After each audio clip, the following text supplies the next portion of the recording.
Hello, my friends. John here. Welcome back to my subscribers. And if you're new, please subscribe. I would be honored to see you again. Okay, to clarify, this is video number 2 today. This is going to be a short one. And this is really, it's really just kind of strange. I remember a couple months ago it was either a telephone pole or a tree. I'm driving around and I see the word empathy. And it just didn't fit. It was just so odd that it would just be there like that on a tree, like just some, I don't know if it was a cardboard poster board or something like that. There was just nothing that would make me think in the natural why that would be there. So I remember thinking what I was thinking, which I'm going to share here in a moment.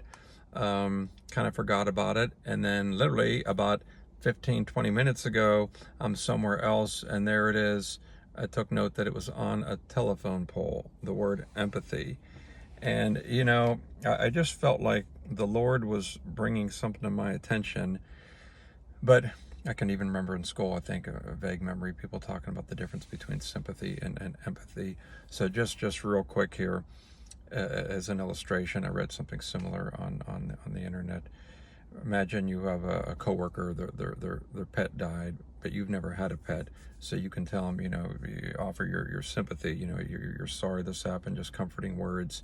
But imagine this, so if somebody had a pet and their pet died just a couple months ago, now you can offer empathy. You empathize because you've lived a similar situation with the loss of the pet. So, you know, to see empathy, I feel like the Lord's little message for us here is one of the reasons, and I've thought about this in different ways many times, but one of the reasons that many of us have experienced some of the hardships and suffering is so that we're going to be more empathetic.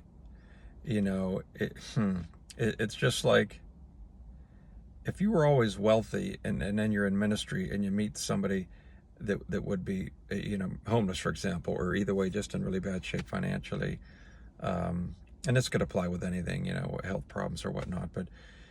But you know, you could have sympathy, but you know, it's just different when you've lived it yourself, when you've struggled.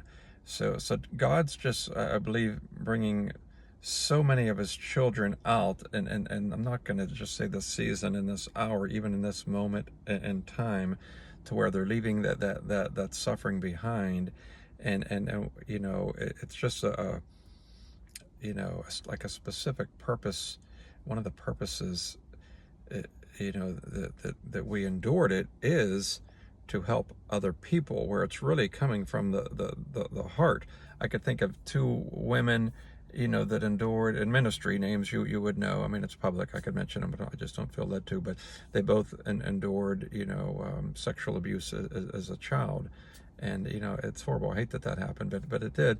But, you know, you can't find much positive about that. But if there's one thing that they've probably utilized is when they talk to other women, or even possibly men, people that have endured that kind of abuse, they know everyone's circumstances are different. So just know that the suffering, as long as you're a child of God, it's not for nothing, because it does build empathy to a level that we would not have had otherwise. And that's really it. So just wanted to share that. I felt like the Holy Spirit wanted me to share that. And thanks for watching. God bless you, and hope to see you soon. Bye-bye.